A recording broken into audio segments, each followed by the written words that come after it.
देखिए दोस्तों, आप जानकारी लेंगे इल्तुतमिश की। इल्तुतमिश ने 1210 से अर्थात कुतुबुद्दीन ऐबक की मृत्यु के बाद इल्तुतमिश ने 1210 से 1236 तक दिल्ली की सत्ता पर शासन किया। 1210 से इल्तुतमिश ने 1210 से 1236 तक दिल्ली की सत्ता पर शासन किया था। इल्तुतमिश ये कुतुबुद्दीन ऐबक का दामाद एवं दास था।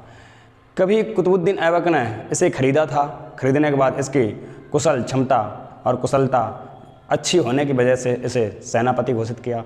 सेनापति घोषित होने के बाद इसे बदायूं का गवर्नर नियुक्त किया। इल्तुतमिश कुतुबुद्दीन ऐबक का दामाद एवं गुलाम था, दामाद एवं दास था। सबसे पहले कुतुबुद्दीन ऐबक ने इसे बदायूं का सूबेदार नियुक्त किया था। कुतुबुद्दीन ऐबक की मृत्यु के बाद अगला शासक जो बनता है या दिल्ली सल्तनत का उत्तराधिकारी बनता है वह होता है दिल्ली सल्तनत उत्तराधिकारी होता है कुतुबुद्दीन ऐबक का अयोग्य पुत्र, जिसका नाम होता आराम शाह। अयोग्य पुत्र कौन होता? आराम शाह। कुतुबुद्दीन ऐबक की मृत्यु के बाद अगला शासक बनता है इसका अयोग्य पुत्र आराम शाह। आराम शाह अयोग्य होता है, केवल आराम करता है, कुछ नहीं करता। तो इसका दामाद एवं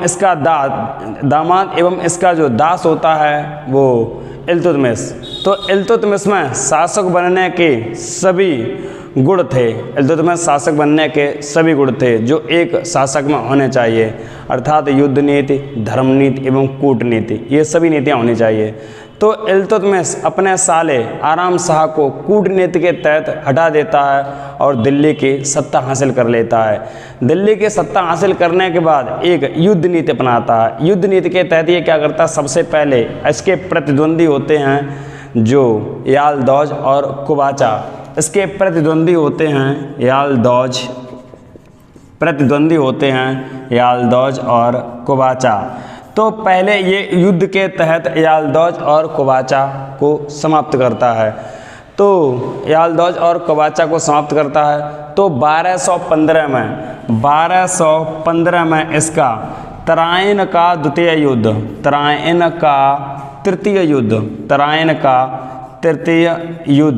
तराइन का प्रथम मोहम्मद गौरी और पृथ्वी चौहान के बीच हुआ था। तराइन का द्वितीय मोहम्मद गौरी और पृथ्वी चौहान के बीच हुआ था। तराइन का तृतीय युद्ध 1215 में हुआ था, जिसमें इल्तुतमिश और यालदौज के बीच हुआ था। अर्थात कूटनीति के तहत पहले दिल्ली की सत्ता हासिल करता है। दिल्ली की सत्ता हासिल करने के बाद ये युद्ध नीति के तहत ये अपने प्रतिद्वंदी जो होते हैं यालदौज और कुबाचा, इन्हें समाप्त करता है। इन्हें समाप्त करने के बाद फिर अपनी राजधानी को दिल्ली घोषित करता है। अतः गुलाम वंश का वास्तविक संस्थापक किसे कहा गया? गुलाम वंश का वास्तविक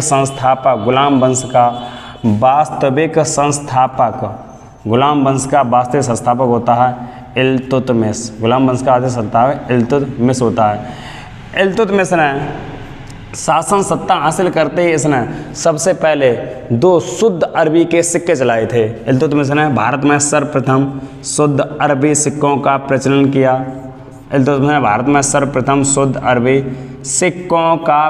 किया। जो सिक्के चांदी के और तांबे के होते थे। सिक्के काय के? चांदी के और तांबे के होते थे।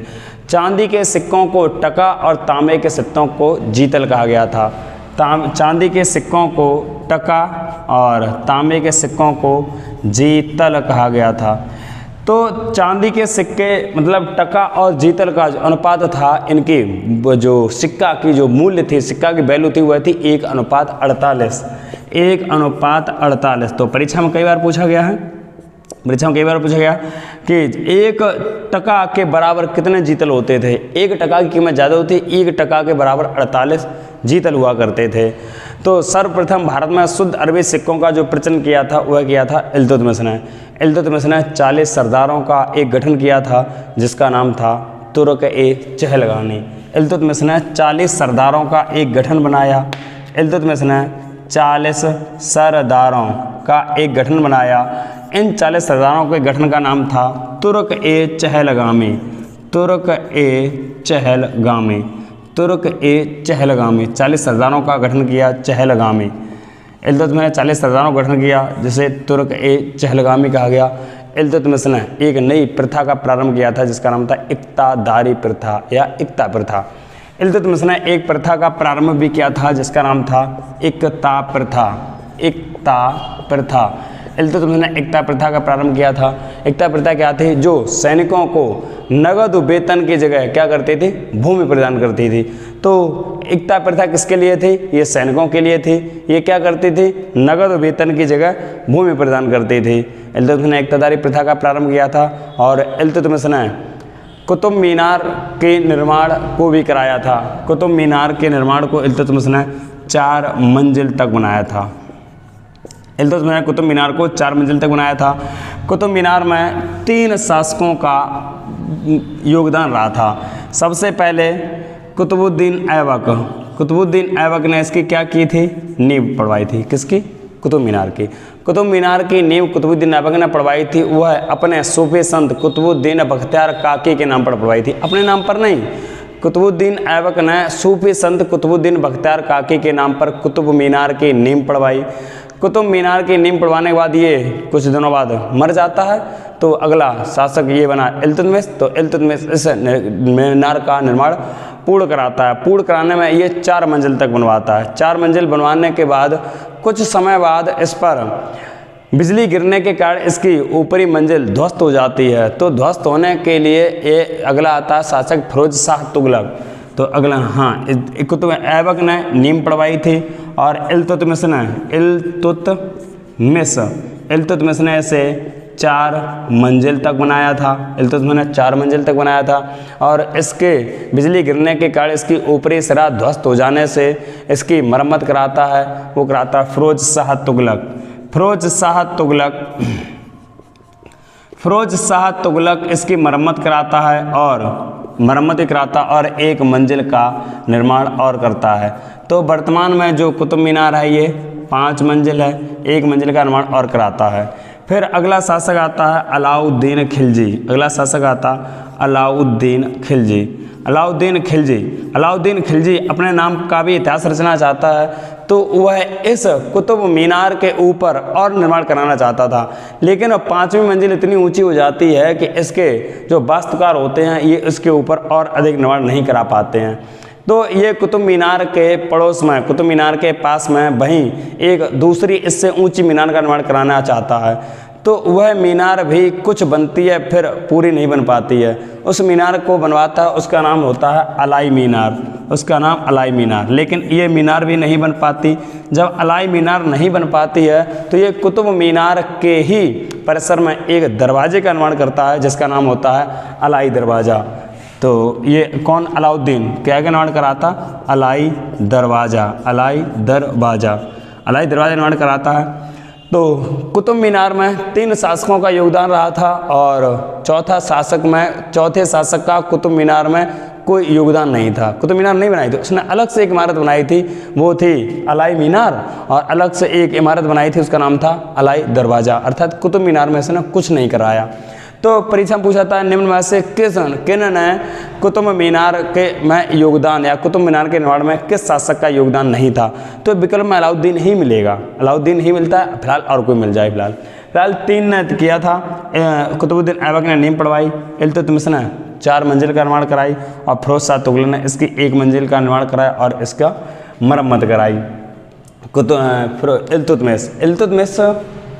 इल्तुतमिश ने पहला शासक था दिल्ली सल्तनत का जिसने सुल्तान की उपाधि धारण करी थी। इल्तुतमिश ने सुल्तान की उपाधि धारण करी थी और इसने मंगोलों के आक्रमण से दिल्ली को बचाया था।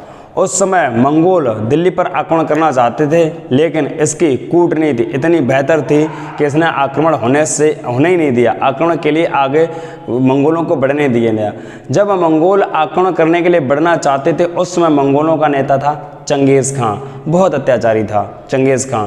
जब लगातार बहुत ज़्यादा बड़ी मात्राओं में इसने मार काट। तो चंगेज़ों का शासन इतिहास में सबसे खतरनाक माना गया था।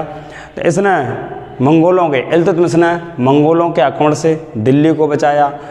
इल्तुतमिश ने सबसे पहले रणथंभौर को जीतने वाला, राजस्थान रणथंभौर को जीतने वाला पहला शासक इल्तुतमिश था। इल्तुतमिश ने, जो इल्तुतमिश के दरबार में न्याय मांगने आया करता था वह लाल वस्त्र पहनकर ही न्याय मांगने आया करता था। उससे इल्तुतमिश दूर से पहचान लेता था ये कोई व्यक्ति न्याय मांगने के लिए आया था। तो न्याय के लिए इसने लाल वस्त्र को अनिवार्य किया था इल्तुतमिश ने। इल्तुतमिश ने दिल्ली में 2 इमारतों का निर्माण कराया था। इल्तुतमिश ने दिल्ली में 2 इमारतों का निर्माण कराया था। उनका नाम था हौज-ए-सुल्तानी, हौज-ए-सुल्तानी और किला-ए-कुहने। इल्तुतमिश ने दिल्ली में 2, एक तो कुतुब मीनार को पूर्ण कराया था और 2 इमारतों का निर्माण और कराया था जिनका नाम था हौज-ए-सुल्तानी और किला-ए-कुहने।